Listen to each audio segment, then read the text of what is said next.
अस्सलाम वालेकुम नाज़रीन, प्रोग्राम पाकिस्तान टुनाइट के साथ मैं हूं आदिल निज़ामी। मुल्क की सियासत में इस वक्त मुज़ाकरात का शोर है। सड़कों पर फैसलों की ख्वाहिशमंद पाकिस्तान तहरीक इंसाफ टेबल पर बैठने को तैयार है और ख्वाहिश का इज़हार करी, बल्कि बेताब अब दिखाई दे रही है हुकूमत के साथ मुज़ाकरात शुरू करने के लिए। हम देख रहे हैं कि पार्टी की लीडरशिप अपने मौक़िफ़ से कुछ पीछे आई है और मुज़ाकरात को लेकर इस टाइम क्या सूरत हाल और क्या इज़हार ख्याल कर रही है, पहले आपको वो सुनवाते हैं। कोशिश कर रहे हैं कि जो मुज़ाकरात है, खासा भी कमेटी बनाई है, जो भी प्रोसेस है वो फॉलो होना चाहिए ताकि मुज़ाकरात हो और किसी न किसी हद पे आगे पहुंच जाए। मुज़ाकरात हम हर एक के साथ करने को तैयार हैं। गुफ्तगू का दरवाजा जो है वो कभी बंद नहीं करना चाहिए। जो कुछ हुआ उसके लिए कमीशन बनाए, सच को सामने लेके आए और उसके बाद मजम्मत करें। ये मुल्क इस तरह नहीं चल सकता। आए जी, आप हमारे भाई हैं, आप पाकिस्तानी हैं, आप हमारे दुश्मन नहीं हैं, न हम आपके दुश्मन हैं। हमारे सियासी इख्तिलाफात जरूर होंगे, होने भी चाहिए, लेकिन हमें एक दूसरे को ये जाती दुश्मनी नहीं बनानी चाहिए। मुज़ाकरात और मुज़ाकरात, ये पाकिस्तान तहरीक इंसाफ की जो लीडरशिप है उसका मौक़िफ़ है। ऑल्दो बानी PTI वो भी मुज़ाकरात के इस वक्त हामी है, लेकिन साथ साथ उनकी शोला बयानी भी जारी है। एस्टैब्लिशमेंट को लेकर अपने मौक़िफ़ से पीछे हटने को वो तैयार दिखाई नहीं दे रहे, जिसका हुकूमत भरपूर फ़ायदा उठाती हुई दिखाई दे रही है और पाकिस्तान तहरीक इंसाफ की मुज़ाकरात की पेशकश को ज़्यादा लिफ्ट नहीं करा रही। हुकूमती रहनुमा मुज़ाकरात को लेकर क्या सोच रहे हैं, मुलाहिज़ा कीजिए। अलगार से कोई मामला हल नहीं होते। कोई ऐसे मुज़ाकरात जो फैज और उसके गठजोड़ से जो इस पाकिस्तान को नुकसान हुआ है वो नहीं हो सकते। फलां तारीख तक बात करो वरना हम सिविल नाफरमानी शुरू करेंगे। तलवार मत लटकाएं हमारे सरों के ऊपर। आप अगर बातचीत करना चाहते हैं सो बिस्मिल्लाह। हम हरगिज नहीं चाहते हैं कि फसाद हो। सिविल नाफरमानी की अभी भी कॉल दी हुई है और एक तरफ हमसे कह रहे हैं कि हमसे बातचीत करें, ट्रूथ एंड रिकंसिलिएशन। ट्रूथ तो तब होगा जब आप कौम से माफी मांगेंगे। आपने क्या किया है? उन्होंने मुज़ाकरात के लिए कमेटी तो बनाई है, लेकिन अभी तक उन्होंने ये पैगाम हमें नहीं दिया कि जी हम आपसे बात करना चाहते हैं। अगर उन्होंने गवर्नमेंट को या प्राइम मिनिस्टर को इस बारे में ये पैगाम भेजा कि जी हम आपके साथ भी अब मुज़ाकरात करने को तैयार हैं, PMLN की तरफ से जो है वो पॉलिटिकल डायलॉग से कभी इनकार नहीं होगा। आपने हुकूमती रहनुमाओं को सुना, ये सारी सूरत हाल एक जानिब। दूसरी जानिब हम देख रहे हैं सुप्रीम कोर्ट ऑफ पाकिस्तान ने मिलिट्री कोर्ट्स को मशरूत तौर पर फैसले सुनाने की इजाज़त दी है। साथ ही साबिक DG आइजर फैज़ हमीद का फ़र्द जुर्म भी उन पर आयद हो चुकी है। क्या ये वो अवामिल है जिसने पाकिस्तान तहरीक इंसाफ को मजबूर किया कि मुज़ाकरात की टेबल पर आए और जो उसका दरीना मौक़िफ़ था एहतजाज का, उस पर कुछ नरमी दिखाए? आज के प्रोग्राम में इन्हीं सवालात के हमें ज्वाइन कर रहे हैं रऊफ़ हसन साहब, सीनियर रहनुमा है पाकिस्तान तहरीक इंसाफ के। रऊफ़ साहब बहुत शुक्रिया ज्वाइन करने के लिए। पाकिस्तान तहरीक इंसाफ हर तरीके से एहतजाज कर लिया, यूरोपीय यूनियन हो, यूएनओ हो, तरह तरह के खतूत हो, सारी चीज़ें अपनी जगह, सड़कों पर आना, कई एहतजाज हो गए। अभी मौक़िफ़ में इतनी बड़ी तब्दीली क्यों आई और कि उसी हुकूमत जिसके आप सवालात उठाते थे कि ये फॉर्म 47 की हुकूमत है, इसके पास मैंडेट नहीं है, मैंडेट चोरी किया हुआ, उसी से मुज़ाकरात करने को तैयार हो गए? थैंक यू आदिल, आपने बहुत कुछ कह दिया, आपने डेस्परेशन का लफ्ज़ इस्तेमाल कर दिया, सारा कुछ, कोई ऐसी बात नहीं है। हम आज भी हमारी कंटेंशन, अगर आपने कल खान साहब की गुफ्तगू सुनी हो जो उन्होंने मीडिया के साथ की है अडयाला में, तो मेरा ख्याल है कि ये आपकी बहुत सारी जो आपके मिसगिविंग्स हैं वो रिमूव हो जानी चाहिए थी। हमारी कंटेंशन हमेशा से रही है कि जी बात उसके साथ होती है जिसके पास ताकत हो, और ये जो हुकूमत है ये फॉर्म 47 की मैंडेट चोर हुकूमत है, इनके पास कोई ताकत नहीं है। ये ताकत मुस्तार लेके बैठे हुए हैं हुकूमती ऐवानों में, और इनकी ना कोई लेजिटिमेसी है ना कोई रेलेवेंस है। उन्होंने भी कल भी खान साहब ने फरमाया है कि बात अल्टीमेटली उन्हीं के साथ होगी जिनके पास ताकत है, और यही हमारी हमेशा से कंटेंशन रही हुई है। उसके अलावा उन्होंने ये भी उसका इजहार किया है कि जो हमारे दो बेसिक रिक्वायरमेंट्स हैं, जो हमारी डिमांड्स हैं, उनको मीट करना पड़ेगा। उनमें से एक है ये जो पोलिटिकल प्रिजनर्स हैं, जो प्रिजनर्स ऑफ कॉन्शियंस है, ज़मीर के कैदी जो कि बेजा बगैर किसी गुनाह के 1.5 साल से ज़्यादा अरसा हो गया अदालतों जेलों में पड़े हुए हैं, और दूसरा जो है ये 26 कॉन्स्टिट्यूशनल अमेंडमेंट जो है इसका रिव्यू। इसके बाद ही बातचीत हो सकती है। किससे होनी है? फ्रैंकली हमारी अभी भी कंटेंशन ये है कि उन्हीं से हो सकती है बातचीत, हो ही उनके साथ सकती है जिनके पास ताकत हो, जिनके पास कुछ देने को हो। इस हुकूमत के साथ ये तो मैं क्या कहूंगा, इसके एक कह लें कि एक व्हीकल बनेगा ना कम्युनिकेशन का, अगर दूसरे लोग सामने नहीं आना चाहते तो इस व्हीकल पर भी राइड करने को तैयार नहीं थे आप लोग, इस व्हीकल या इस रूट को भी लेने को तैयार नहीं थे। नरमी तो आई ना, ये रूट इख्तियार कर रहे हैं हुकूमत का कि वाया इससे एस्टैब्लिशमेंट के थ्रू बातचीत करेंगे। देखिए हम देख लेते हैं कि आगे क्या बात बनती है। हमारे बेसिक रवैयों में, बेसिक एटीट्यूड में कोई फर्क नहीं है। हम आज भी बिलीव करते हैं, खान साहब ने भी कल फरमाया है कि ताकत जिनके पास है उन्हीं से ही बातचीत जो है वो मीनिंगफुल हो सकती है। इनके साथ बैठ जाते हैं, बैठ के क्या देंगे? इनके पास देने को तो कुछ नहीं है, ये तो खुद हाथ जोड़ के बैठे हुए हैं, खड़े हुए हैं। तो ये हमारे जो बेसिक जो हमारी हम देख रहे हैं जो पार्टी की किसी किस्म की कोई चेंज नहीं है। ठीक है, जो पॉलिटिकल लोग हैं, आप सिविल नाफरमानी की बात कर रहे हैं, गंडापुर साहब बात कर रहे हैं कि मुज़ाकरात कर लें, बाकी जो लीडरशिप है उनके जो फैमिली के लोग हैं वो बात कर रहे हैं कि चलें जो कारकुनान उनका लहू गरमाएं और जो सिविल नाफरमानी जो तहरीक है उस जानिब बढ़े, लेकिन जो पॉलिटिकल लीडरशिप है वो बात कर रही है कि डायलॉग हो जाए, टेबल पर बैठ जाए। तो इतना डिफरेंस क्यों है? ये दोनों जानिब से खेल रही है पाकिस्तान तहरीक इंसाफ। देखिए आदिल, आपने मेरे प्रोग्राम्स देखे होंगे, मेरा ख्याल आपके प्रोग्राम में भी आके मैंने हमेशा डायलॉग को सपोर्ट किया है। हम लोग मैं थिंक टैंक भी चलाता हूं और बेसिकली हमारा वहां भी जो है वो डायलॉग ही है, ट्रैक्टिव डायलॉग्स हम कंडक्ट करवाते हैं। So I have a faith, deep set faith in dialogue. और अल्टीमेटली मैंने भी बारहा कहा है और खान साहब ने भी कहा है, कल भी कहा है उन्होंने कि at the end of the day तो टेबल के ऊपर बैठकर ही बातचीत जो है वो फाइनल करनी पड़ेगी ना, वो मसाइल जो है उनको दूर करना पड़ेगा। कोई मैदान जंग तो नहीं है, कोई हम हाथ में गन्स लेके तो नहीं खड़े हुए कि हमने फायर करना है एक दूसरे के ऊपर और देखते हैं कि कौन जीतता है। ये बात नहीं है। मुज़ाकरात तो नागुज़ीर हैं, खासकर मुज़ाकरात जो पाकिस्तान तहरीक इंसाफ और एस्टैब्लिशमेंट के दरमियान है, क्योंकि एक तरफ एक ताकत खड़ी हुई है और दूसरी तरफ एक ऐसी पॉलिटिकल पार्टी है जो पाकिस्तान की सबसे बड़ी और सबसे ज्यादा पॉपुलर पॉलिटिकल पार्टी है। इनके दरमियान मुज़ाकरात जो है वो नागुज़ीर है, वो होने होंगे अगर आपने मुल्क को आगे बढ़ाना। ये मेरी कंटेंशन अरसा दराज से रही है। ठीक है, आपका मौक़िफ़ है, आप इस पर बात भी करते रहे हैं, बिल्कुल आप इस पर बात करते हैं, लेकिन CBMs भी तो है ना कि हालात साजगार हो, कोई दरमियानी रास्ता निकले ताकि सीज फायर हो, हालात आगे बेहतरी की चल सकें। लेकिन बानी PTI आप एक तरफ कह रहे हैं एस्टैब्लिशमेंट से बात करनी है, वाया हुकूमत बात करनी है, लेकिन उनकी जानिब जो शोला बयानी है वो उनकी थमने का नाम नहीं ले रही। तो क्या उधर से पहले सीज फायर होना जरूरी नहीं है ताकि मामला आगे बढ़े? आदिल, मेरा नहीं ख्याल कि कोई शोला बयानी हो रही है। मेरा ख्याल है एक बड़ी मीनिंगफुल गुफ्तगू करते हैं खान साहब, बड़ी ठहरी हुई गुफ्तगू कर रहे हैं। कल भी उन्होंने जो अपना जो हमारे जो प्रिंसिपल पोजीशन है, प्रिंसिपल स्टैंड है, उसको उन्होंने उसके बारे में बात की है। कोई किसी के खिलाफ कोई बात नहीं हो रही है। नहीं तरह के इनका बात कभी वो जलियांवाला बाग से रिलेट करते हैं, जनरल डायर का अल्फाज इस्तेमाल करते हैं, उससे पहले जो कुछ कहते रहे, मतलब नए अलकाबात आगे कुछ नई चीजें ऐड हो गई। ये तो टाइम तो नहीं था इस तरह की। आदिल देखिए, आदिल आज हमारी पिटिशन भी मूव हो गई है सुप्रीम कोर्ट में, जिसमें हमने नंबर ऑफ डेथ भी कंफर्म किए हैं, नंबर ऑफ मिसिंग भी कंफर्म किए हैं, नंबर ऑफ वुंडेड भी कंफर्म किए। ये तो पब्लिक डोमेन में आ गया है। तो जो हम बात करते हैं कि जी लोग मरे हैं, 12 लोग अभी हम कंफर्म कर रहे हैं, क्या वो गलत कर रहे हैं हम लोग? क्या वुंडेड जो हैं उनके बारे में गलत बात कर रहे हैं? क्या हम इस बारे में बात गलत कर रहे हैं कि जी इन्होंने डायरेक्ट फायर किया, लाइव एमुनेशन से फायर किया, लोगों को मारा, लोगों को जख्मी किया? झूठ तो नहीं बोल रहे ना, गलत बयानी तो हम नहीं कर रहे। तो उसमें क्या मजा है? हम कम से कम मामलात को एक स्ट्रेट लाइन में तो रखें ना, जो हो रहा है उसका बयान तो करें, लोगों को पता तो चले कि क्या कर रही है ये फस्ताई हुकूमत। इस बारे में तो कोई या तो हम गलत कह रहे हो ना। चले 15 आपने डेडलाइन दी हुई है, आप योम शौक बनाएंगे खैबर पख्तूनख्वा में जलसा भी करेंगे, कारकुनान को मदऊ कर रखा है। तो ये बता दें कि उससे पहले कोई बातचीत तो शुरू नहीं हुई अभी किसी भी स्टेज पे, तो 2 रोज बाकी हैं। तो मतलब पाकिस्तान तहरीक इंसाफ सिविल नाफरमानी उस जानिब जाएगी कि उससे पहले की डायलॉग कोई ना कोई टेबल पर बैठ जाएंगे हुकूमत के साथ? देखिए, ये डिपेंड करता है कि डायलॉग शुरू होता है या नहीं होता। इस वक्त तक जब आप और हम बात कर रहे हैं, कोई किसी किस्म की कोई डायलॉग जो है वो इनिशिएट नहीं हुआ इस वक्त तक। आज 13 तारीख हो गई है, आप सही कह रहे हैं कि 2 दिन रह गए, 15 तारीख की डेडलाइन है। अब बॉल जो है वो हुकूमत की कोर्ट में है। वो अगर एक पॉजिटिव स्टांस के साथ आगे आते हैं तो बातचीत शुरू हो जाएगी, नहीं होगी तो फिर हमारा अगला जो लाहे अमल है उसकी अनाउंसमेंट जो है उसका ऐलान जो है वो खान साहब खुद करेंगे। सर, अगर मुज़ाकरात के लिए भी राजी है तो बर्फ भी पिघल रही है, तो इनिशिएट पाकिस्तान तहरीक इंसाफ कर ले, PTI हुकूमत से रब्ता कर सकते हैं अगर वो रब्ता नहीं करे। बल्कि कुछ खबरें आई, बल्कि इसको भी बताएं कि इसकी तरदीद या तस्दीक करेंगे कि असद कैसर और प्राइम मिनिस्टर की कोई मुलाकात हुई है? देखिए, आप खुद कह रहे हैं जी कि हमने अपना रवैया बदला है, ये आपने प्रोग्राम के शेयर्स किया है ना। बिल्कुल, तो यही कहा है ना आपने। अब आप कह रहे हैं जी कि हम अपना रवैया बदल रहे हैं। आपके मुताबिक तो हम रवैया बदल चुके हुए हैं, हम मुज़ाकरात के हामी हो चुके हुए हैं। तो भाई अपना कम से कम एक कंसिस्टेंट पोजीशन तो कर लें आदिल। हम तो कह रहे हैं कि मुज़ाकरात कर लें। हम तो कह रहे हैं कि इसके लिए 2 प्री कंडीशंस हैं। नंबर 1, हमारे जो पॉलिटिकल कैदी हैं उनको रिहा किया जाए और 26 कॉन्स्टिट्यूशनल अमेंडमेंट जो है उसको रिव्यू किया जाए। इनमें एक काम जो है वो फौरन हो सकता है, वो है सियासी कैदियों की रिहाई।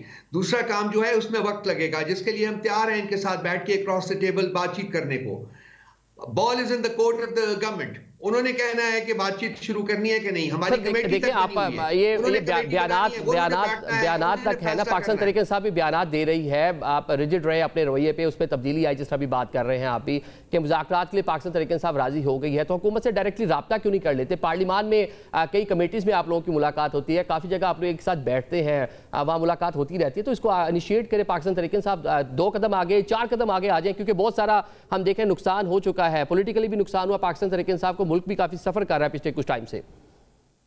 सर मुल्क सफर कर रहा है पीटीआई की वजह से नहीं, मुल्क सफर कर रहा है हुकूमती फस्तायत और हुकूमत की चोरी डाका डाल के इन्होंने हुकूमत में जो इन्होंने मैंडेट चोरी किया उसकी वजह से। आप कम से कम बात तो सही करते ना, पीटीआई का इसमें कोई कसूर नहीं है, हम तो अपना मैंडेट वापस मांग रहे हैं जो चुराया गया है। दूसरी बात यह है कि जी हर बात जो है वो पब्लिक डोमेन में नहीं बयान की जाती, और अब जो पब्लिक डोमेन में लेके आते हैं वो असल जो पर्पस है उसको डिफीट करते हैं, उसको डैमेज करते हैं। मैं उन लोगों में से नहीं हूं कि हर बात को पब्लिक डोमेन में लाके बयान करूंगा।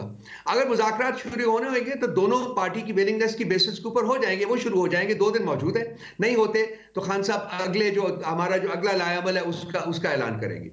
ठीक है, अभी लेकिन 2 रोज बाकी है। चले कोई ऐसी शख्सियत आपको लगती हो कि जो हुकूमत और आपके माबैन ब्रिज का रोल प्ले कर दे? स्पीकर नेशनल असेंबली ट्रस्ट है, उन पे वो चल सकते हैं मामला आगे लेके, क्योंकि बहुत से आपके रहनुमा कह रहे हैं, ट्रस्ट का इजहार कर रहे हैं कि अच्छी शख्सियत हैं, अच्छे ताल्लुकात रहे हैं, प्रोटेक्शन ऑर्डर भी जारी किए जो पार्लियामान से गिरफ्तारियां हुई।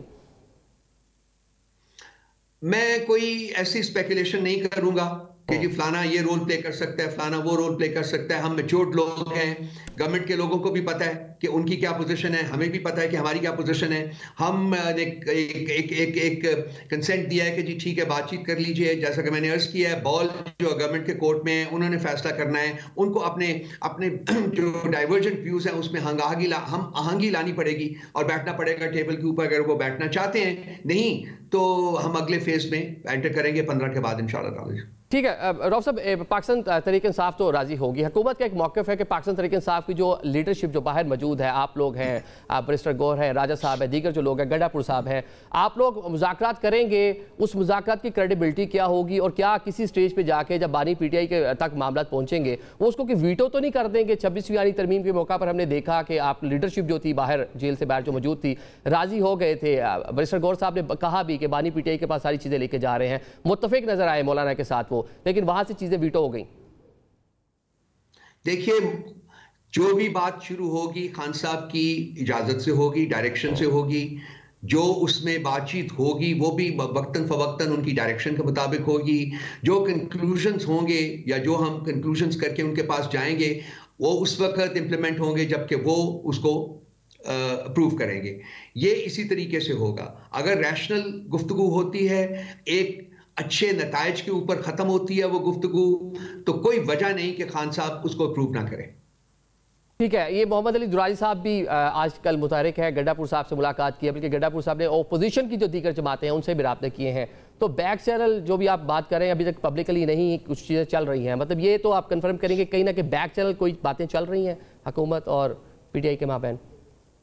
देखिए जी, हम आप सब जो बातचीत करते हैं, हमारी तमाम पॉलिसीज जो है ना वो अपने इलेक्ट्रेट को एतमाद में लेके करते हैं, वो पब्लिक डोमेन में होती हैं और वो अवाम के साथ मिलके अवाम की राय को मद्देनजर रख कर हम करते हैं। कोई बैक चैनल नहीं है, किसी किस्म का बैक चैनल नहीं है। बैक चैनल आजकल के ज़माने में वर्क नहीं करते हैं, नंबर 1। नंबर 2, मोहम्मद अली दुरानी साहब और भी लोग हैं सर, वो वक्तन फवक्तन निकलते रहते हैं। आजकल वो एक और भी जो सियासी जनाजा अपना चूरन लेके बेच रहा है फवाद, और वो भी ये चूरन बेच रहे होते हैं सर, इनको बेचने दें, लगते रहे। हम कोशिश कर रहे हैं कि मामलात जो है मुल्क के मामलात, रियासत के मामलात को आगे बढ़ाया जाए, और ये जो भी बातचीत होगी उसके नतायज आप भी देखेंगे, हम भी देखेंगे। मेरे जैसे शख्स की दुआ भी यही है और ख्वाहिश भी यही है कि ये मुज़ाकरात जो है किसी किनारे लगें इनका, और मुल्क की आगे बढ़ने के लिए कोई क्लियर रास्ता जो है उसको तलाश किया जाए। आपने फवाद साहब का भी नाम लिया कि वो भी अपनी तरीके से मामलात पर बातें कर रहे हैं, लेकिन बानी पीटीआई ने जेल में कहा कि इनसे मशवरा लिया करें, लीडरशिप को कहा कि सीनियर हैं, इनसे जरा सुन लिया करें क्या बात कर रहे होते हैं। बानी पीटीआई ने कहा था।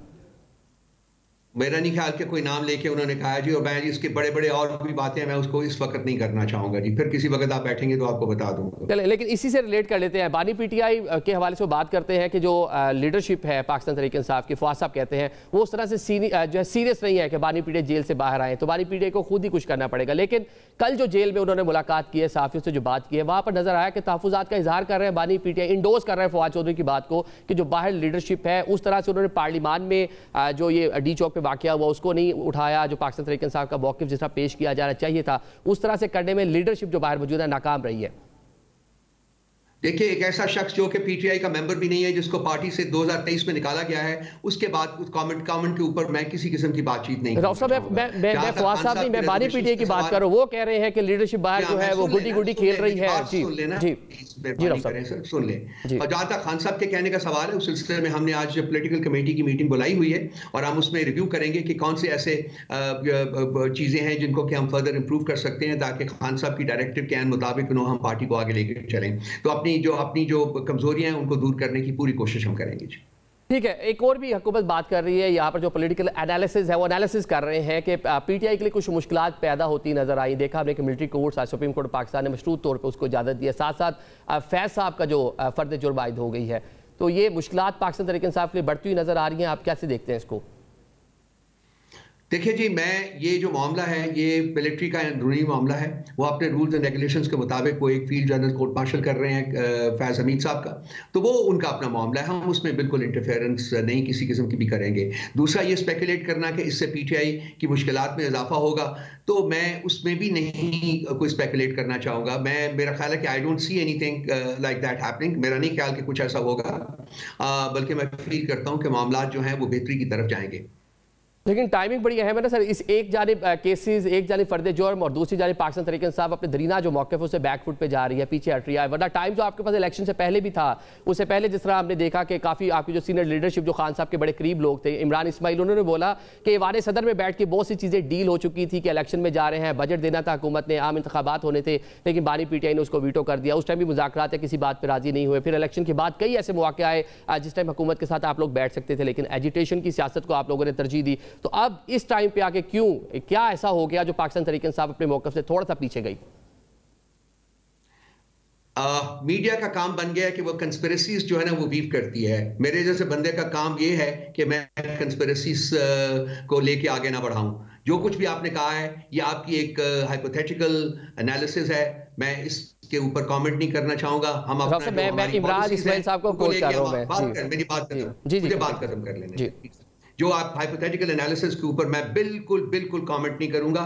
मैं बिल्कुल और जो हमारी पॉलिसीज हैं हम उनको लेके उनको परस्यू करेंगे, आगे बढ़ेंगे और अपने जो मामलात हैं उसको उन पॉलिसीज के एम्बिट में रह के हल करने की कोशिश करेंगे। चलिए लास्ट में ये बता दें, 2 दिन बाकी हैं, हुकूमत के साथ मुज़ाकरात शुरू नहीं होते, बाज़ाहिर लग भी रहा है 2 दिन में कैसे सारी चीज़ें आगे बढ़ेगी। 15 तारीख को पाकिस्तान तहरीक इंसाफ सिविल नाफरमानी की तहरीक का ऐलान कर देगी बाकायदा तौर पर? खान साहब ऐलान करेंगे इसका खुद जी, मतलब खान साहब करेंगे। अच्छा, साथ में ये भी केपीके की हमने बात कर ली, वही सारी चीज़ें चल रही हैं। मोहसिन नकवी साहब भी परवेज़ खटक साहब से मिले हैं, मुलाकात की है, कोई उस सवाल से कोई केपीके में भी मुश्किलात पाकिस्तान तहरीक इंसाफ के लिए आ सकती हैं, बट क्योंकि भी बड़ी अहम मुलाकात है आफ्टर लॉन्ग टाइम, इलेक्शन के बाद से मंजर आम से गायब से खटक साहब। सियासी जनाजों से मुलाकात करके क्या मिलेगा इन्हें? ठीक है, हकीकत का सामना करें आदिल साहब। इन लोगों की जो पार्टी को छोड़ के गए हुए हैं उनकी हकीकत का सामना करें। ये चलते फिरते सियासी जनाजे बने हुए हैं, ये क्या दे सकती हैं किसी को? मुलाकात करनी है करते जाएं, सबसे करें। ठीक है, लेकिन मशवरे तो दे रहे हैं ना, वाटर साहब भी बहुत सारी आपको एडवाइसेस कर रहे हैं, कह रहे बिफोर टाइम एडवाइस कर रहा हूं ताकि मुश्किलात में ना पड़े। वाटर साहब भी चूरन अपना बेच रहे हैं, बेचने दें उनको भी, उनका लगी हुई है उनकी भी। ठीक है, बहुत शुक्रिया। रऊफ हसन साहब हमारे साथ मौजूद थे, सीनियर रहनुमा है पाकिस्तान तहरीक इंसाफ। प्रोग्राम में अभी एक ब्रेक की जानिब बढ़ते हैं, ब्रेक के बाद दीगर में हमारे से बातचीत करेंगे।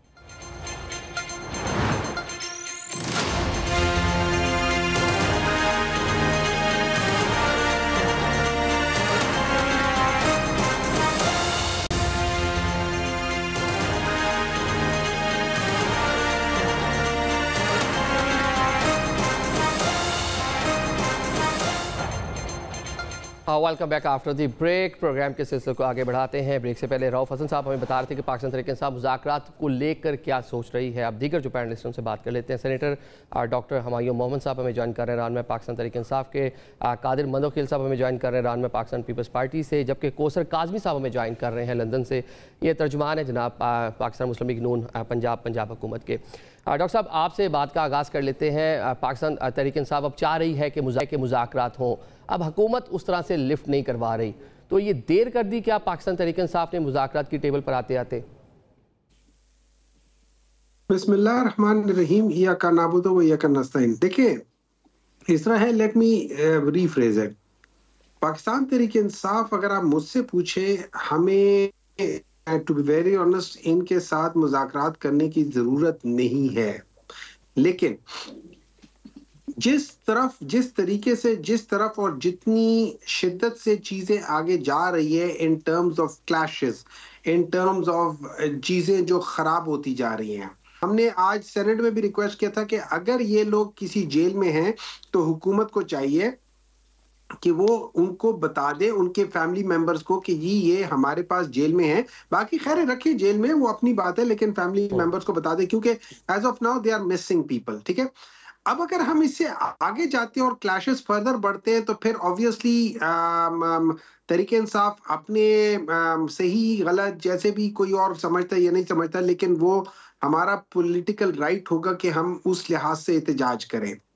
गवर्नमेंट को ये सूट नहीं करेगा कि ये हम लोग इस तरीके से एहतजाज करें, वो उनको सूट नहीं करेगा। गवर्नमेंट ऑलरेडी जो है वो बिल्कुल गलत तरफ जा रही है ऑलरेडी। डॉक्टर साहब, गवर्नमेंट को तो पिछले जो आपने एहतजाज की वो भी सूट नहीं कर रहे थे, लेकिन आप लोगों ने एहतजाज किए, गवर्नमेंट आपको एंगेज करने की कोशिश करती रही, आप लोग नहीं माने, जहां जाना चाहते थे वहां तक गए। अभी आप जो बात करें कि मुज़ाकरात का टाइम नहीं है, लेकिन कमेटी तो ये 26 नवंबर के बाद बन रही है। अगर मुज़ाकरात का टाइम नहीं था, बात नहीं करना चाहते, कमेटी बनाई क्यों फिर? देखिए इस टाइम में अगर हमारी बात पूरी सुन लेते जी डॉक्टर साहब, हम पे ये इल्जाम था कि हम लोग किसी से बात नहीं करना चाहते या कुछ ये नहीं करना, तो हमने कहा चलो यार हम ये कर लेते, हम इनका ब्लफ भी कॉल कर लेते, हम इनको कहते कि आ जाओ बातचीत कर लेते, देख लेते। उसके साथ हमने दो, और ये बड़ी जायज मुतालबात है जो दो हैं, वो दो मुतालबात क्या है? एक, हम ये नहीं कह रहे कि जैसे आप लोगों ने अपने केसेस खत्म किए, चाहे वो नैब के हो चाहे वो किसी किस्म के भी हो, हम ये नहीं कहते हमारे केसेस खत्म करें। हम कहते हैं कि जो पॉलिटिकल केसेस हैं उनको आप चलने दें, लेकिन लोगों को बेल पर रिहा कर दे या लोगों को रिहा कर दे। एक नंबर 2, जो केसेस हैं उनके ऊपर आप इंडिपेंडेंट एक जुडिशियल कमीशन बना ले, इंडिपेंडेंट जजेस की, और उनमें अगर हम लोगों ने गलत किया है तो हमें बिल्कुल सजा दे और हम माफी भी मांगेंगे। लेकिन अगर हमने नहीं किया और किसी और ने ये किया है तो फिर उनको भी सजा मिलनी चाहिए और उनसे भी माफी मंगवानी चाहिए। इससे सिंपल, सादा और एक फेयर डिमांड क्या हो सकती है? मतलब ठीक है, आपने आसान हल दे दिया आपने। ठीक है, अगर कोई बात करना चाहता है, अगर बात करना नहीं चाहता, उनकी मर्जी, कोई मसला नहीं है। ठीक है काजिम साहब, पाकिस्तान तहरीक इंसाफ मान की बात करने के लिए बैकफुट पे गई है, अपना जो रिजिड उसकी पोजीशन थी उसे पीछे हटी है। अब हुकूमत उस तरह से क्यों एग्री नहीं है मुज़ाकरात करने के लिए? बारह आप लोग कहते रहे पाकिस्तान तहरीक इंसाफ बात नहीं करती, हुकूमत राजी है। बिस्मिल्लाहिर्रहमानिर्रहीम, रब्बे सल्ली अला मुहम्मद व आले मुहम्मद। आदिल अभी इन्होंने एक लिस्ट बताई मिसिंग पर्सनस के हवाले से, और उसमें अगर आपके पास लिस्ट है तो उस पर एक 59 नंबर में खालिद मजारी नाम बंदे का भी नाम है, और उसने अभी एक सोशल मीडिया पे वीडियो अपलोड किया है कि उसने कहा जी मेरा तो तहरीक इंसाफ से कोई ताल्लुक नहीं है, ना मैं किसी एहतजाज में शरीक था, और ये मेरा नाम और ये सारी जो डिटेल्स हैं वो मेरे नाम से मंसूब की गई हैं।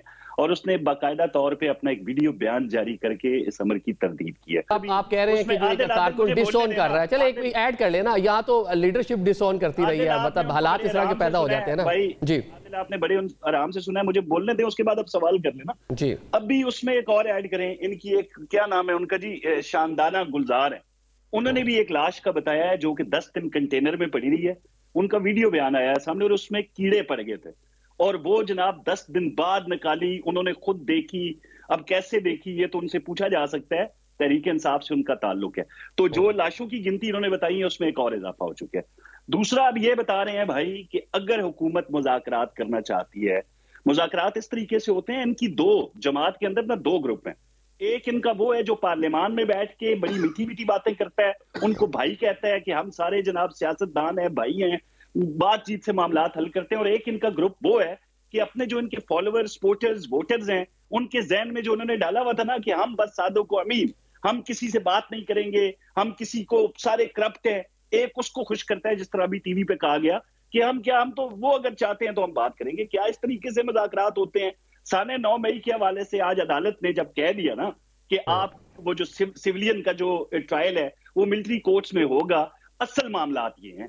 साने 9 मई की तफसीलात कौन बता रहा है? जो इनका सबसे बड़ा हामी था, जिसको जनरल रिटायर्ड फैज हमीद कहते हैं, उनके हवाले से बात साबित हो चुकी। जो प्रेस रिलीज बाहर आई उसमें जो चार्जशीट में ये चीज भी है कि वो जो सियासी मसरूफियात थी उनकी, उससे किस पार्टी को फायदा मिलता रहा। तो अब मसला इनके लिए सिर्फ ये है कि फैज हमीद की जो गिरफ्तारी थी उससे लेके अब तक के जो इंकशाफात हैं वो इनके लिए बड़ा मसला बना रहे हैं। अब ये और क्या करने जा रहे हैं? इतलात तो हैं रियासत के पास कि जो जिस तरह गजा के शोधा की तस्वीर लगा के रियासत को बदनाम किया गया था ना, अब वो जो शाम की वीडियोज हैं वो भी अपलोड होंगी। अब ये मिसिंग पर्सन की लिस्ट आई है, चंद दिनों में आप ये भी देखेंगे कि ये देखें जी किस तरह के जबर और रियासती तशद्दुद का मुजाहिरा किया जा रहा है ये वीडियोज, क्योंकि इनके पास झूठ के सिवा है कुछ नहीं। ठीक है, आपको लग रहा है कि पाकिस्तान तरीके साहब आपका ये मौक़िफ़ है, झूठ के सिवा कुछ नहीं है। लेकिन कादरी साहब, हम देख रहे हैं जिस तरह भी कादरी साहब बात कर रहे हैं कि वो मिलिट्री कोर्ट्स का मामलात हो या फैज़ हमीद साहब की बातें हों, उनके ऊपर जिस तरह फ़र्द जुर्म आयद हुआ है, उसके बाद वो कह रहे हैं कि पाकिस्तान तरीके इंसाफ ने महसूस किया कि वो मुज़ाकरात की टेबल पर आए या मजबूर होगी, जो भी है।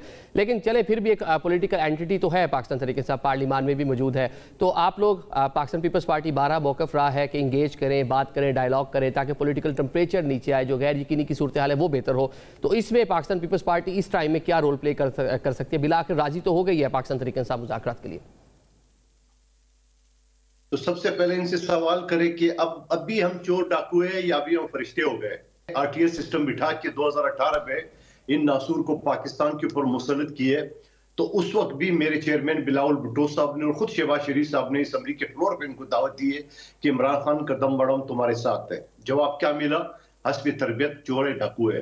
उसके बाद 2024 में जहां ये आजाद सियासी जीते, हम समझते हैं कि इनके लोग हैं, वहां खुर्शीद शाह साहब ने इनको ऑफर की कि आइए गैर मशरूत तौर पे हम आपको ऑफर करते। जवाब क्या मिला? चोर है, डाकू है। फिर जॉइंट सेशन में सदर आसिफ अली जरदारी साहब ने ऑफर किए, जवाब क्या मिला? हस्बे मामूल, हस्बे तरबियत। आप मुझे बता दो, जो अभी हुमायूं मेमन साहब ने जो बात की है, कोई मंतक, कुछ सर पैर नजर आ रहे हैं उनकी सवालों का? कुछ चीज समझ में आ रही है इनकी जो गुफ्तगू है? एक तरफ आपने सिविल नाफरमानी का ऐलान किया। सिविल नाफरमानी होता क्या है, इनको पता है कि नहीं है? सिविल नाफरमानी ये है कि ना तो किसी हुकूमत को मानना है, ना कोई बिल जमा करना है, ना कोई थाने को मानना है, ना किसी अदालत को मानना है, ना किसी हुकूमत को मानना है। क्या खैबर पख्तूनख्वा में इनकी हुकूमत के होते हुए ये हो सकता है? छोड़िए माजी को, जो इमरान खान साहब ने कंटेनर पे छड़ के सिविल नाफरमानी की जो ऐलान किया था और खुद अगले महीने बिजली का बिल भरा बनी गाला के इनके लोगों ने भरा, वो तो सारी चीज है। 14 तारीख है कल डेडलाइन, आज 13 तारीख है। क्या ये सिविल नाफरमानी की कल की तारीख इनकी है ड्यू? नहीं, अभी हम सोचेंगे। जहां उसने आरटीएस सिस्टम बिठा के इनको 2018 में बिठाया, पाकिस्तान के ऊपर मुसल्लत किए, वहां उन्होंने core commander house Lahore, Bahawalpur और पिशावर में वहां पे कब्जा करने का और फौज के अंदर बगावत लाने का जो प्लान बनाया था, उस सदारती निजाम के तहत इमरान खान साहब को था सदर पाकिस्तान बना था। और ये बात अली मोहम्मद खान साहब कई टॉप खान साहब, ये तो चले, ये तो बाजी की बात होगी। अब मुस्तकबिल बताएं आगे। पाकिस्तान पीपल्स पार्टी का दरीना मौक़िफ़ रहा है कि मुज़ाकरात हो, चीजें जो है सिस्टम चल सके, तो उसके लिए क्या रोल प्ले कर सकते हैं? देखिए मैं चीज बताऊं आपको, आप मैं दोबारा सवाल रिपीट करो, क्या आपने हुमायूं साहब की बातें सुनी? उनको कुछ सर पैर है? उनको कुछ सर पैर है तो मुझे बता दे आप। वो कहते हैं हमें जरूरत नहीं है, हालात खराब हो जा रहे हैं। भाई हालात और कितने खराब होंगे? जो 9 महीने आपने कर की थी, ऐसा तो हिंदुस्तान में नहीं कर सकता था।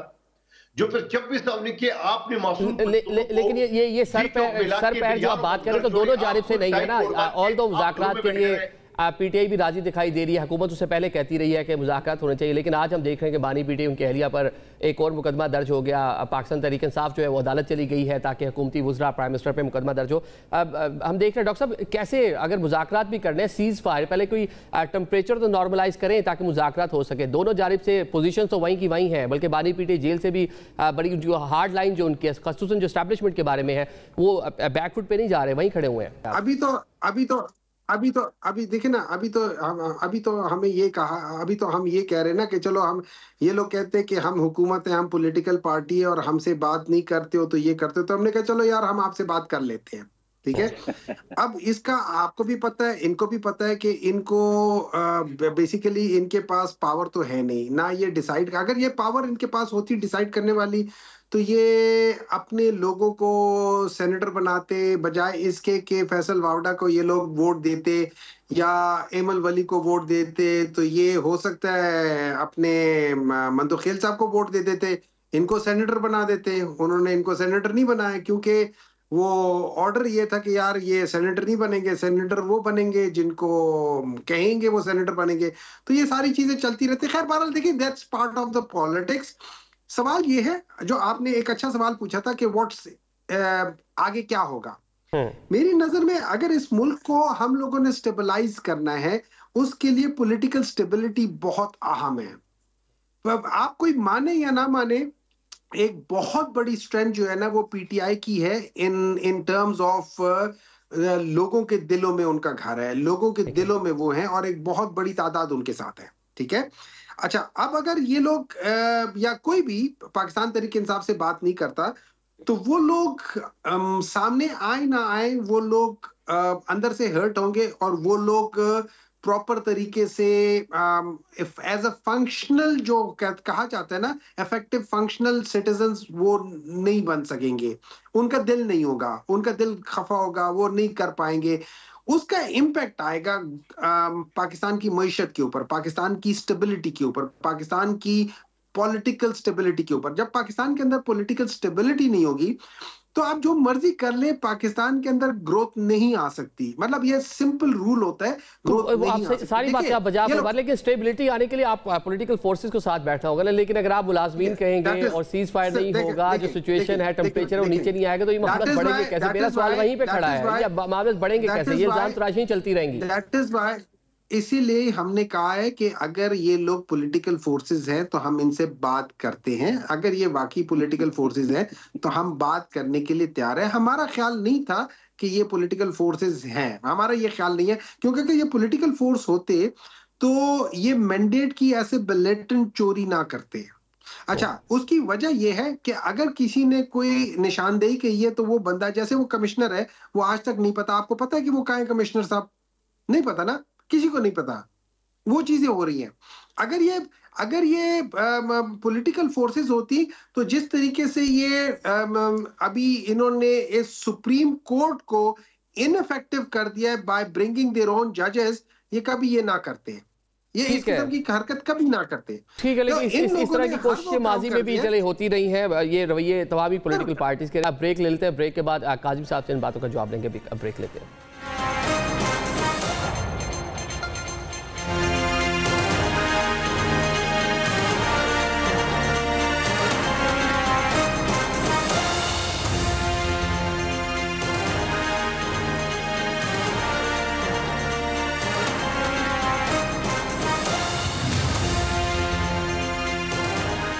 Welcome back after the break. Program के सिलसिले को आगे बढ़ाते हैं। काज़मी साहब, आप ये बता दें, देखें बानी PTI भी शिकवा कर रहे हैं अपनी लीडरशिप से कि बज़ाहिर जिस तरह मुज़ाकरात की बात कर रही है पाकिस्तान तहरीक इंसाफ की लीडरशिप, तो ये तासुर जा रहा है कि भीख मांग रहे हैं, हुकूमत के सामने बैक कर रहे हैं। तो इसलिए जो बाहर लीडरशिप है, 2 रोज़ पहले तक एक और किस्म का मौक़िफ़ था, गैर मशरूत बातचीत करने को तैयार थे। लेकिन अब पाकिस्तान तहरीक इंसाफ की जो लीडरशिप है वो बैकफुट पर जाती दिखाई दे रही है। दीगर जो अपोजिशन जमातें हैं उनको इंगेज कर रही है ताकि हुकूमत पर प्रेशर डाल सके। देखें आदिल, ये जिस तरीके से आप बात कर रहे थे सेनेटर साहब, ये तो बिल्कुल बैक फुट नहीं है, ये तो 2-4 फुट निकल के विकेट पे छक्के मार रहे हैं और आप सुन रहे हैं सारी बात। चंद दिन पहले बैक फुट पे थे, बात करना चाह रहे थे। चले, आपने बड़े आराम से, बड़े तामुल से उनको सुना, तो थोड़ा मुझे भी सुन ले तो मैं उनके सारे जवाब दे दूं। जो सहूलतकारी इनकी जारी थी अदालतों के अंदर, तो आज जो सिविलियन के ट्रायल का मामला चला ना साना 9 मई को लेके, ये जानबूझ के उनको बीच में लाना चाहते हैं ना। उन्होंने तो आते ही मौजूदा आर्मी चीफ ने और उसके बाद एक वाज़ेह पैगाम दिया था इनको कि भाई अगर आपने बात करनी है तो आपने सियासी क़यादत से बात करनी है। इनको ये बात समझ नहीं आ रही, लेकिन अब इनको बात समझा दी जाएगी, क्योंकि जिस तरीके से एक इदारे के अंदर खुद एहतसाबी के तहत अपने एक जर्नैल को वो सजा देने जा रहे हैं और उसका कोर्ट मार्शल इन करीब होने जा रहा है, चार्जशीट हो चुका है, तो ये बात इनको समझ आ जानी चाहिए और मेरे ख्याल में इनको समझ आ चुकी है। अभी अवाम को भी समझ आएगी, क्योंकि अगर ये सजाएं आज से पहले ये फैसले हो जाते जो कोर्ट से अभी हो रहे हैं, तो जिस तरह की इंतशारी सियासत तहरीक इंतशार पाकिस्तान में कर रही थी वो ना करती और लोग अपने बच्चों का फ्यूचर तबाह ना करते, लेकिन अब नहीं करने देंगे। अब ये नहीं होगा यार। आप पार्लियामेंट के अंदर क्यों कहते हैं भाई लोग सियासी मामलात हैं सारे, तो उस वक्त आपको ये चीजें नजर नहीं आती। अब ये है कि मेरे ख्याल में यकीनी तौर पर ये जो एहतजाज की धमकी दे रहे हैं, जिस तरीके से अदालत में आज फैसला हुआ ना सिविलियन के ट्रायल का, इसके बाद कोई एहतजाज नहीं होगा, कोई लश्कर कशी नहीं होगी। ये बात आप लिख लें, ऑन रिकॉर्ड ऑन एयर कह रहा हूं ये बात कि अब इनमें ये हिम्मत नहीं होगी। इनको हिम्मत और सारा हौसला मिला कहां से था कि जब अदालतों से इनको थोड़ी रिलीफ मिलना शुरू हुई थी, लोगों की जमानतें हुई, जिन लोगों की सीसीटीवी फुटेजेस थी साने 9 मई में जो नजर आ रहे थे उनको छोड़ दिया गया। लेकिन जो फौज का जो वहां से मौकफ था वो बिल्कुल अटल था कि साने 9 मई पे किसी को माफी नहीं मिलने जा रही। भाई जिस तरीके से आपने वो हमले किए थे, फिर अभी 26 वाला भी आपके सामने है, तो ये चीजें तो बड़ी खुल के सामने आएंगी, तो किसी किस्म का रिलीफ उनको वहां से नजर नहीं आ रहा। जो हुकूमत के हवाले से ये बात कर रहे हैं ना जी, अब हम बात करने के लिए तैयार हैं, तो इमरान खान साहब का बयान अब सुन लें। वो तो लोग जो उनको मिलने गए अडयाला जेल के अंदर, वो तो उनसे पुरशिकवा थे कि भाई बाहर क्यों सब खुशी खुशी का माहौल है, हर कोई खुश खुश क्यों है, खुशी की खबरें क्यों आ रही हैं। वो तो एक इंतशार चाहते हैं भाई। ये जो आप बात कर रहे हैं, या अभी जो डॉक्टर साहब ने बात की है, वो तो टोटली उसके ऑपोजिट बात हो रही है वहां पे। उनको तो ये पूरा पार्टी जो अपनी लीडरशिप है उसके बारे में तहफ़्फ़ुज़ात का इज़हार कर रहे हैं कि उस तरह से जिस तरह 26 नवंबर का मामला बानी पीटीआई के मुताबिक पार्लियामेंट में उठाना जाना चाहिए था, लीडरशिप ने उस तरह नहीं उठाया। कादिर साहब, क्या जो अपोजिशन तो चले अपनी जगह है, हुकूमत को, आपको, पाकिस्तान पीपल्स पार्टी को एतमाद नहीं है पाकिस्तान तहरीक इंसाफ पर या उसकी लीडरशिप पर, या जो बाहर लोग सियासी कायदीन मौजूद हैं कि कोई बात करेंगे और जेल बानी पीटीआई तक मामला जाएगा, वहाँ से वीटो हो जाएगा? ये भी एक वजह है जो आप लोग राजी नहीं हैं जो सियासी कायदीन उनसे बात करने के लिए पीटीआई के? देखिए, पीपल्स पार्टी ने तो हमेशा ब्रिज किरदार अदा किया है। मैंने आपको माजी के हवाले दिए आपको। आज भी पीपल्स पार्टी चाहती है कि सियासी पार्टियों के बीच में मुज़ाकरात हो, बातचीत हो, लेकिन क्या पीटीआई एक पेज पे, क्या उनकी जो लीडरान शबली फराज साहब ने जो कल सेनेट में कहा कि ये लोग हमारे भाई है और ये कहते हैं मुलाजिम है, और इमरान खान ने कुछ और कहा, तो ये खुद एक पेज पे नहीं है, खुद आपस में इनका झगड़े चल रहे हैं। समझ में नहीं आ रहा है कि उनको लगा ये जो फैसला हुआ है या ये जो चार्जशीट हुआ जर्नल फेस का, तो कलबली तो मच के इनके अंदर, लेकिन अब ये एक पेज पे हो तो हुकूमत या सियासी पार्टी उनके साथ बातचीत करे। और फिर इस बात की क्या गारंटी है, माजी में भी तो महमूद खान चकजी साहब को इख्तियार दी थी, वो किधर गए वो इख्तियार? और फिर अभी 2 दिन पहले जो कमेटी बनाई है, उस कमेटी के बारे में कल खान साहब ने अदालत में जो जर्नलिस्ट थे, जो कोर्ट रिपोर्टर थे, उनके सामने क्या बात की, सारी बातें आपकी मीडिया ने नशर कर दी है। वो तो कहता है ये सारी खुशी खुशी है, क्या हो रहा है? वो तो कहता है कि भाई आप जलाओ गिराव करो, आप ऐसे की तैसे कर दो सब सिस्टम का। लेकिन अब जारी बात है, ये क्या करे बेचारे, ये जेल के बाहर बैठे हुए हैं। और मुझे बड़ी हैरत है इस बात की, अल्लाह ना करे किसी इंसान की जान जाए। ये कैसे गोलियां हैं कि किसी एमएनए एमपीए सेनेटर को नहीं लगती है और गरीब आदमी को लगती है? इसकी क्या वजह है?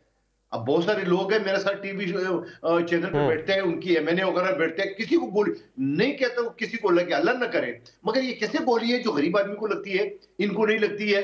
और या ये घरों से निकले नहीं है, गरीब लोगों को बलि चढ़ा दिए। किधर गई वो खातून कि मैं आखिरी दम तक मैं बैठी रहूंगी? और सबसे पहले भाग गई। किधर गया वो गंडापुर, कह मैं नहीं आऊं तो मेरे जनाजा पढ़ देना। और फिर जनाजा किधर हुआ? खुद ही भाग गए दुम दबा के। माजी के आसमी मोल इनके वकील जो मेरे साथ बैठते हैं वो कहते हैं गोली चल गई, इस वजह से हम भाग गए। ओ भाई, आपने तो इनकलाब लाना था, आपने तो सर पे कफन बांध के आना था, और आपने ऐलान किया है कि हम नहीं आए, जनाजा पढ़ लेना। तो फिर आप गोली किएगा? गोली तो आपने चलाई या किसी और ने चलाई है, तो आप तो इनकलाब लाने वाले थे। सवाल ये है, मैं दोबारा ये कहूंगा कि अभी भी ये सीरियस नहीं है जिस तरह इमाम मोहम्मद साहब बात कर रहे हैं, जिस तरह इनकी दूसरे लोग बात कर रहे हैं, इनको अभी भी जो है ना वो तकब्बुर इतने ज्यादा है, उनको इनकी वो एक्सेप्ट ही नहीं करे कि हम किस तरह सियासी जमातों से बात करें। फौजियों से बात कर रहे हैं, फौजी अदालत पसंद नहीं है। सिविलियन से बात नहीं करनी है, सिविलियन अदालत पसंद है। जब तक ये खुद एक फैसला नहीं करेंगे तब तक मैं नहीं समझता कि कोई बात आगे बढ़ेगी। ठीक है डॉक्टर साहब, आप सुन रहे हैं, वो कह रहे हैं कि इधर अगर आप इशारे की बात कर रहे थे कि इधर एस्टैब्लिशमेंट की जानिब से इशारा होगा तो हुकूमत जाकर बात करेगी पाकिस्तान तहरीक इंसाफ। वो कहते हैं कि ये पॉलिटिकल लीडरशिप से हम बात कर लें, पीटीआई के जो लोग बाहर हैं, लेकिन जैसे ही बारी पीटीआई तक मामला जाएंगे वो वीटो कर देंगे। 26वीं आईनी तरमीम के मौका पर बैरिस्टर गौर सारे लोग मुतफिक हो गए मौलाना से, लेकिन वहाँ से मामला वीटो हो गया, तो वो आप पर इसलिए एतबार नहीं कर रहे, इसलिए वक़्त नहीं दे रहे जो बाहर लीडरशिप मौजूद है उसे। देखिए, मैं एक बार सबसे पहले तो मैं एक बात बता देता हूँ। ये मंदो खेल साहब कह रहे थे कि ये किस बात पे इनको गुरूर है। देखिए, हमें फख्र है कि हम लोग वो पॉलिटिकल पार्टी हैं जिनको सबसे ज्यादा अवाम के अंदर पजीराई है। हमें फख्र है कि हमें इन बगैर किसी निशान के, बगैर किसी उनके लोगों ने फिर भी सबसे ज्यादा वोट हमें दिए हैं। और ये वो टाइम था कि जब पीपल्स पार्टी पे इस तरह का टाइम आया था तो ये 47 या पता नहीं कितने से रह के 5-6 लोग पीछे रह गए थे। जब पीएमएलएन पे ये वक्त आया था तो वो 2/3 मेजॉरिटी से टोटल 25 लोग रह गए थे, लेकिन पाकिस्तान तहरीक इंसाफ है उल्टा ज्यादा स्ट्रांग हो गए। तो ये बात है। अब बात आ जाती है कि जो आप कह रहे हैं कि बानी पीटे वीटो कर देंगे, वो कहते हैं कि पावर नहीं है उस तरह से, उन्होंने वीटो कर दिया था। मैं आपको बता देता हूँ, देखिए जो 26वीं तरामीम के ऊपर जो बातचीत हुई थी और जो एश्योरेंसेस थी, इंक्लूडिंग मौलाना फजल रहमान साहब ने जो दी थी, उस सारे एश्योरेंस के ऊपर 1 या 2 बातें ऐसी थी। आप ये याद रखें, जब भी कोई आप एग्रीमेंट करते हैं उसके अंदर 1 या 2 क्लॉजेस होती हैं, वो हमेशा सबसे इंपॉर्टेंट क्लॉज होती है। उसमें जो सबसे इंपॉर्टेंट क्लॉज थी वो ये थी कि चीफ जस्टिस मंसूर अली शाह रहेंगे। ये रीअश्योरेंस थी कि वो क्या है। इन लोगों ने क्या किया कि मौलाना फजल रहमान साहब के साथ बेसिकली बेईमानी की। बस उनके साथ नहीं, हर एक के साथ बेईमानी की। जो असल में जिस चीज पे एग्रीमेंट हुई थी उस चीज को ही बदल दिया। तो फिर एग्रीमेंट किस बात का? अच्छा, हमें इस बात का एहसास हो गया था कि ये लोग ये फ्रॉड करने लगे हैं, शायद लोगों को पता चल गया हो, शायद कुछ हो गया हो। मौलाना फजल रहमान शायद समझते हो कि ये लोग उनके साथ इतना बड़ा धोखा नहीं कर सकते सरेआम। अच्छा, मौलाना फजल रहमान साहब के साथ मिलके इन लोगों ने, अब ये गवर्नमेंट का बिल था, गवर्नमेंट ने उनके साथ मिलके कि हम आपके सारे मदरसों को हम लोग ये कर देंगे, रजिस्टर कर देंगे। गवर्नमेंट ने बिल पास कराया। क्लोजिंग रिमार्क्स से ले लेते हैं। ये मंदो खेल साहब कुछ कहना चाहते हैं। जी मंदो खेल साहब, 30 सेकंड है प्लीज। मैंने कहा ये आपका सवाल था जो हिमांशु साहब आपको जवाब दे रहे थे। अब आप देख रहे पूरे गुफ्तगू इनकी सुन ले, कुछ सर पैर नहीं किसी गुफ्तगू की। वो भाई आप ये बता दो, जो आपने 9 मई में जो हिंदुस्तान से ज्यादा आपने पाकिस्तान के ऊपर हमला किया है, आप मुझे बता दो, आप जो 26 नवंबर को आपने मासूम लोगों को, मैं आपको ये बताना चाह रहा था कि आप कितने बड़े बेईमान हो, अपनी हुकूमत की बली चढ़ा दी है। बताओ कितने बड़े बेईमान हो लोगों के साथ, चाहे पार्लियामेंट हो चाहे पार्लियामेंट के बाहर हो, आप लोग बेईमानी करते हो। आपने कोई किरदार अदा किए, आपके पिशावर के अलावा किसी शहर में आपका रिट है। आप देख लें कि 11 साल जिस सूबे में आपका हुकूमत है, आपने क्या हशर की उसको। आपको पता है, मैं पिशावर से बुनियादी तालीम, मेरे पिशावर से पाकिस्तान की टॉप एजुकेशन थी। आप जाए आज पता करें क्या सूरत हाल है।